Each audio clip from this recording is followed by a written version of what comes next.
Hello and welcome to Social Media Weekly, episode 13th October 2021. Social Media Weekly is brought to you by Virtual Palace Marketing, rehumanizing your marketing experience. My name is Sean. And I'm Jay. This week's news. This are Facebook's post-Facebook files improvements. Complicated, but a few weeks ago, Facebook was hit by a massive controversial uncovering of its internal papers. The gist of the papers, if you don't already know, which is called Facebook Files, proves that when the company is faced with a choice of making money or protecting the safety of and mental health of its users, Facebook always chooses money. This also included promoting political and fake news. In light of the problem, Facebook is going to implement steps to address some key areas of concerns. They are as follows. Number one, reduce the presence of politics on people's feeds, since people want more friends and less politics. Number two, add a new prompt on Instagram which will detect when users are repeatedly engaging with content that may not be conducive to their well-being, then nudge them to look at other content instead. Number three, add a function to encourage users to take a break from Instagram, which will be focused on teens. So before I continue, let's talk about these three things. Politics on people's news feeds. I don't like politics stuff because they're all a bunch of people brainwashing each other to do things that at the end of the day, we will not benefit from anyway. So true. I think the only good part about politics is when they start arguing and stuff like that. I mean, like that is the fun part. Besides that, I'm good. Yeah, you like it for the drama, but not for the politics, yes. Right? So the second one, which is them detecting when teen users are repeatedly engaging with content that may not be conducive to their well-being, then we'll nudge them to look at other stuff. So, maybe let's say teenage girls look at other girls too much, and they are too caught up on how beautiful they should look, and those kind of stuff, like boys and girls who look at other people who look better than them, and they're like, oh, I feel so bad, I should be like them, but I'm not like them. Yeah. Then so I would consider that a negative content, but I don't know if Instagram considers that negative content. We don't know, right? Then what will happen is they would nudge these teens to go, hey, look at kittens instead. Then they would look at kittens and they say, oh, I want a kitten. So how would they know what's negative and what's not? Really, it really comes down to the person, right? Yeah, it depends on perspective, right? I mean, like when you look at an individual, so let's just give an example. So you look at an influencer, you look like how he enjoys life and see all of that. And okay, let's just say the influencer is a bodybuilder. Okay, so he has a good set of like big biceps and stuff like that. But then a lot of us tend to, in a sense, the negative part about it is like, oh, why can't I get there? Why am I not like him? And all of that. And then it starts hitting to them. So it depends still. I still think it depends on the individual itself, whether if they can accept it or not. But I want to see how Facebook is going to work around it, because like you say, essentially it comes down to what is your perspective on it. Yeah, exactly. So two people with differing mental states and perspective on the world can see the same content and take away with different things, right? Correct. Some can be motivated by people going on holidays, and some can complain, why is my life like crap and I don't get to go holidays when someone else get to go holiday, and they go down, their mood gets worse and worse. So you're right. So we'll see. So the third one, which is a new function to encourage users to take a break from Instagram, which will be focused on teens. So I suspect that there will be maybe a 2-hour cap, and maybe it will stop working every 20 minutes. I don't know. I mean, I'm not sure Instagram will actually implement those things, but it doesn't hurt to see them try. Yep, true. But actually, anyway, I'm thinking about it, like, how do they, I mean, like that break thing, how would it work? You remember when Instagram introduced this function where it says you're all caught up? You remember that? When you're scrolling, when you're doing the doom scroll. Oh, yes. Scrolling. Yes. Then halfway through, it has this thing that says you're all caught up. And what goes after that are all the posts that you have already seen. Yes. Okay. And then that is sort of the version of you're all caught up, which is to say that you have seen everything that needs to be seen. You're done. Please turn off Instagram and go do something else. So Instagram may be doing the same thing right now to encourage users to take a break from Instagram, right? But Instagram introduced the you're all caught up for a while and then quietly removed it because we don't see it anymore. So, and then what they did was they brought in this other feature where once we're all caught up with our newsfeed, they start to show pictures and videos show posts of people we don't follow. Okay. Yeah, true. So then I've noticed that it tries to encourage us to explore more outside the list that we follow, and hopefully get to follow more accounts or something like that. So yeah, I think what Instagram says and what Instagram do is a completely different thing. Because if they would have wanted to do this, the actions would have been very apparent by now. So yeah, it's all just lip service. Anyway, to continue, Facebook CEO Mark Zuckerberg also addressed the Facebook files issue by saying that they have been always trying to understand the harms his platform may do to its users by creating industry-leading programs to understand the issues. He also said that it was never their intention to promote and spread hateful content. Yeah, right. Since they make money from ads and all the advertisements don't want their ads next to harmful and hateful content. Yeah, maybe. But still, most of the time, when we run ads and we don't want them to be next to harmful, hateful content, and they just appear next to harmful, hateful content, what can we do? We don't have a choice, right? We still got to run ads there. If Facebook really cares about its users, in my opinion, they can very easily change its algorithm to prevent content that is non-conducive. So instead of telling us to take a break, or instead of switching us from harmful to beneficial content, they should change the entire algorithm. Like now the algorithm is focused on the more we see, the more they show us what we want to see. So let's say, for example, if boys and girls who like to look at people who have more perfect bodies, perfect with air quotes here, perfect bodies than they do, the more Facebook and Instagram shows them pictures and content of people with more air quotes perfect bodies than they do. This will drive them down the level of depression. Is that they have what I don't have, they have what I want and I cannot achieve, and I feel bad because I look ugly. Yep. So that is what the algorithm focuses on. If Instagram can switch the algorithm to other things, like, hey, this is beautiful too. Hey, that's beautiful too. Then, it would be nice. They don't have to nudge anybody to do anything. All they have to do is change the algorithm. But I don't think Facebook and Instagram is ready to change the algorithm because they know that's where the profit is. So whatever they're doing now, in my opinion, is all paying lip service. Yeah, but that's the thing though. Like, when I look into this, what I see, I completely agree with you about changing the algorithm, because now the thing is because it works. That is why they're sticking on to it. But I guess they want to try out different things as well. But essentially, I do agree with you that they need to change the algorithm to something much more healthier, I guess. All right, next. Twitter officially launches ability to remove followers. Guys don't need to be waiting for too long. It's coming already. It's coming. This may come as a surprise, but Twitter never had a one-click option for us to remove followers. Users have always needed to block an account to remove them from your following list and then unblock it again to avoid appearing like a total douche. Yep, you there. Just kidding. All right. Now Twitter is finally rolling out a one-click option that would skip all those steps. It may not seem like much for people with a limited number of followers, but it makes a difference with creators and influencers.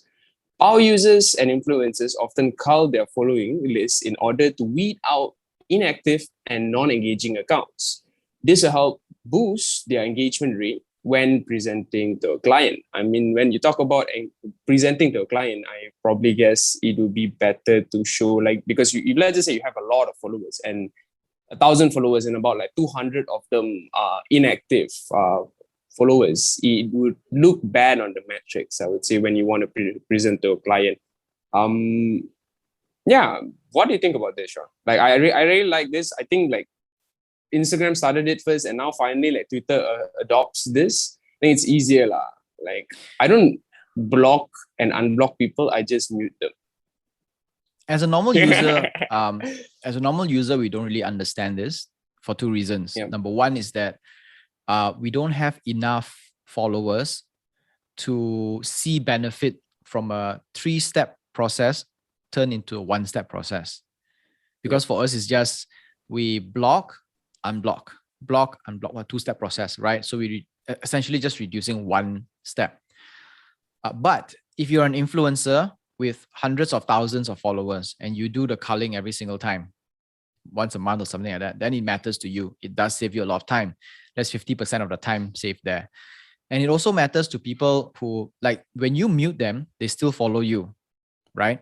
So if you're a normal user, it doesn't really matter.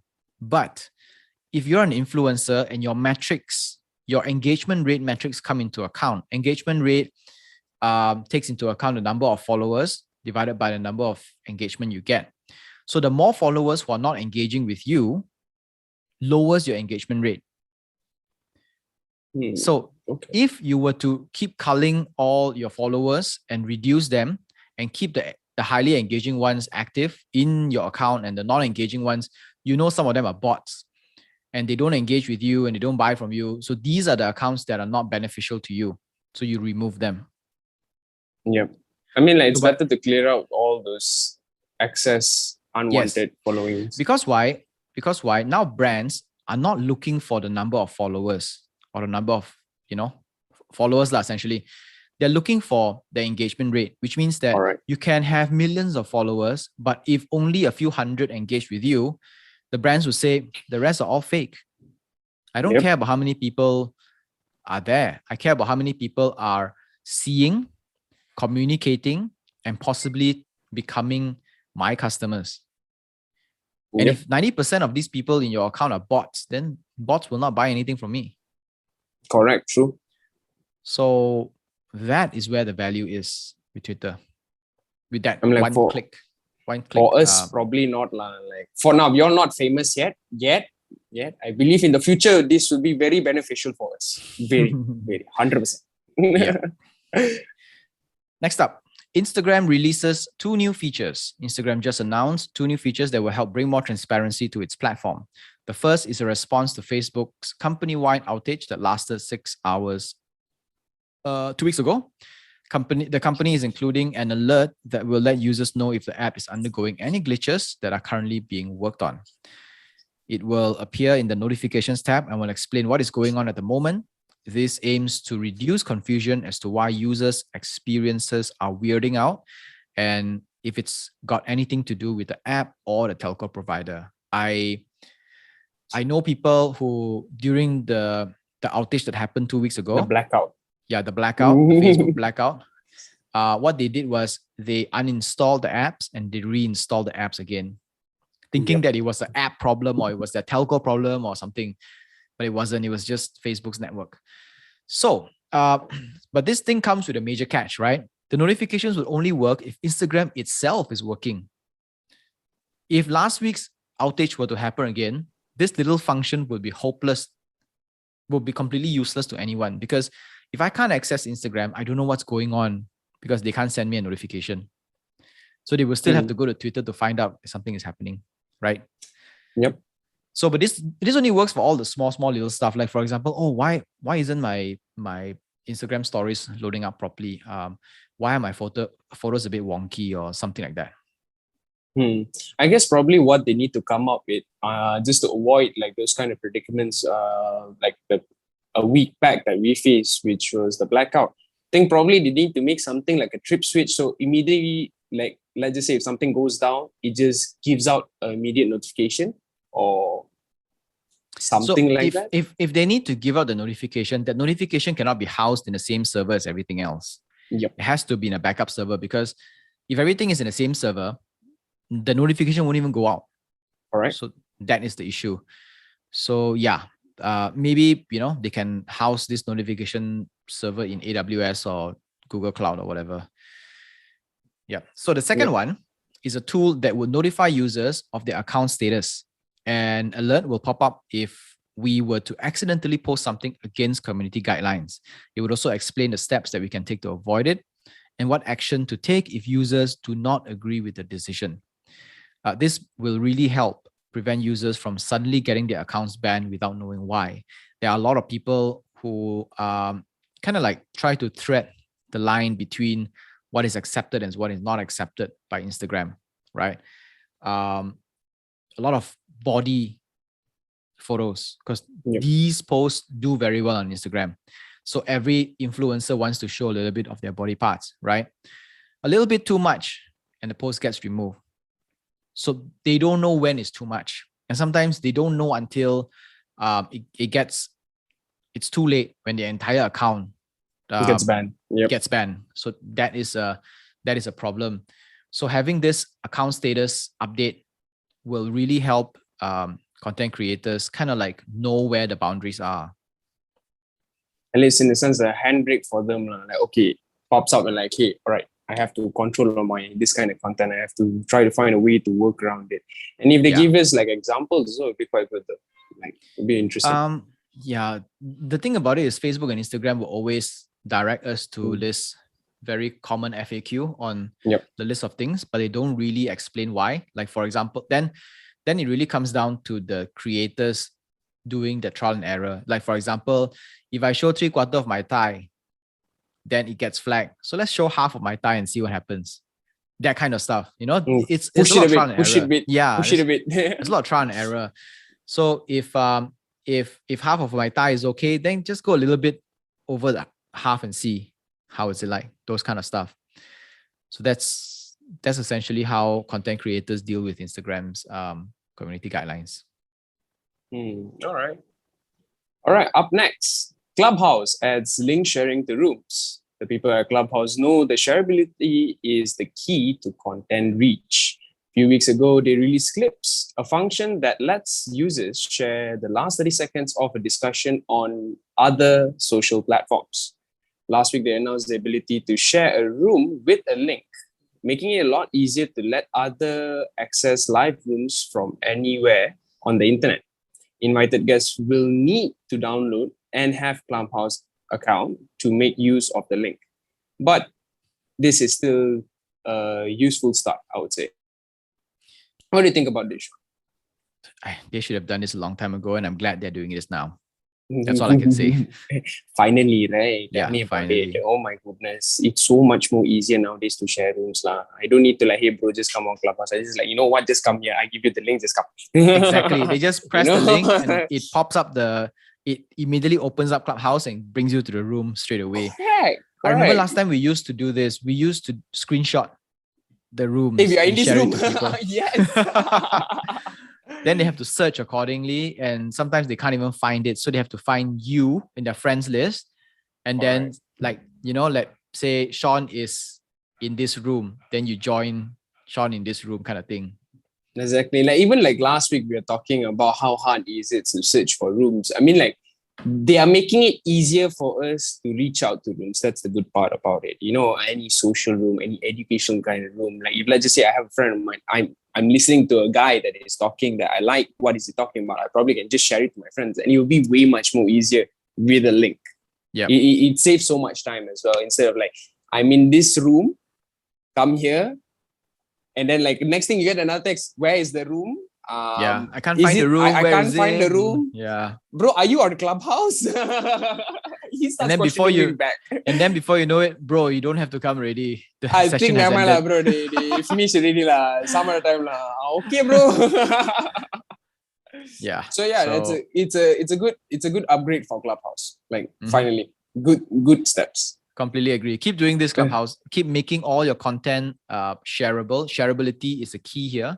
making it shareable, while not weirding people out and freaking them out with all the privacy stuff, then you will get more and more new signups, new users. Next up, Twitter adds new features to its paid tier. News of Twitter Blue, which is the paid tier. The paid tier of Twitter is called Twitter Blue, has fallen off the radar for a few months now, but it appears now that Twitter has finally cobbled up the final list of benefits that comes with the paid tier. So the initial list includes undo tweets, which can be done with 30 seconds of posting the tweet. So undo tweets is something that everybody wanted, because the problem with Twitter is that we can't undo tweets. Second one is bookmark folders, which is the ability to categorize your saved tweets into assigned folders. Reader mode, which turns the messy threads into easy to read streams. Color theme, which let users change the UX of the app. App icons can also be changed, and priority support from Twitter. So this initial list is actually focused on power users, journalists, writers, and all that, right? Because who else use bookmark folders? Nobody use bookmark folders except for them. Undo tweets is used for people who like to ramble a lot and then regret 30 seconds later what they said. Right? So they do, then they regret, Yes. People like Elon Musk. Gratefully Elon Musk, because we have on the other end Donald Trump, who doesn't even, who never agrees, who never regrets what he says. Then on the other end, you have all this, little novelty stuff, like you can change the color of the theme and you can change the app icon. Of course, one thing is important as well, which is a priority support from Twitter. So when the initial list was first announced, even Twitter power users were not very thrilled to pay the $3 a month price tag. Then just last week, the company released additional features, which are top articles, which highlights the most shared articles in your network in the past 24 hours. This feature was part of a company acquired by Twitter in May this year called Nuzzle. Article Reader, which let users access ad-free articles from various publications. This is good because if you say ad-free articles from various publications, that means that Twitter is using your money to pay some publication site for access of all these premium articles, like The Economist or New York Times or something like that, right? This kind of premium stuff. So that's good. That they're paying for something. Custom navigation, which the bottom bar of your Twitter app, you can actually change. You can actually change the setup of the tabs. Like this button does what, that button does what. You can change all the functions of that. So there are, let's say for example, there are some functions that you don't use, and you would like to replace it with something else. So with the Twitter Blue version, you can actually do that. So for power users, I guess it works. An allowance for longer video uploads at higher speed than non-paying users. Okay, once that was introduced, I now know that non-paying users are having their video uploads throttled down to a lower speed intentionally. Oh crap. Well, that's how it's like a speed lane, right? It's like a fast lane, like kind of like smart tag, right? You pay extra amount for a device or something, and you go to a special lane where there's less crowd, so you get through faster. I mean, I now Twitter is making me want to buy this. Twitter, what are you doing? Why you do this? Like. No, man, later we can talk about it. We can talk about this. I think maybe I have to talk to a lot of people about this. The final one is early access to new features that will be coming in the future. So I would expect this to be like all the things that they are testing. Instead of it being tested based on geographic location, they are releasing to everyone on Twitter Blue first. So you get first dibs on all the cool stuff. So that would be quite interesting as well, because now you're special, right? You pay $3 a month, you're a bit special. So all of a sudden, and you agree, right? The $3 a month fee for Twitter Blue seems a little bit more worthwhile for power users like journalists and writers. But note this, right? These new lists, half of them are actually, half of these functions were actually functions taken by companies that they acquired. Okay. So if Twitter needs to continue to acquire companies in order to add functions to its Twitter Blue, they need to be selling a ton load of Twitter Blue in order to compensate for all the money that they're spending. Actually, I come to think of it, the amount of money would be spent on this would be mad though. But even for Twitter Blue, to be honest, I was quite surprised it was like $3 a month. It's actually, to be honest, it's very affordable. But with the amount of features that they're giving, I mean, I hope they're actually able to make a break even from that. Well, it's going to be a stretch, right? I guess that the first few years is going to be like they're going to lose money for a while, and they're going to have to keep pushing, and hopefully the momentum will carry itself in a sense that when enough journalists and writers, prominent writers and journalists are on Twitter Blue and they get this special treatment, and other people want to be part of it as well, and then they don't mind paying the $3 extra. But if you don't get the first batch of elites joining in, then it's a bit difficult to carry forward to the rest of the people. Yeah, I agree with you on that as well. All right. Social Media Weekly podcast is available on Anchor FM, Google Podcasts, Apple Podcasts, Spotify, and more. Our full videos are available on YouTube, and we post bits and clips on Instagram and Facebook. If you like Social Media Weekly, it would really help if you could rate and review it on the podcast feeder of your choice and on YouTube so more can discover it. Social Media Weekly is on the lookout for regular co-hosts to help bring more depth to our show. If you're interested, simply drop me an email at Shawn, that is SHAWN, at virtualpeddlers.com. This is Social Media Weekly, episode 13th October 2021. My name is Shawn. And I'm Jay, and I bid you an adieu. See you next week. Bye-bye. Bye-bye.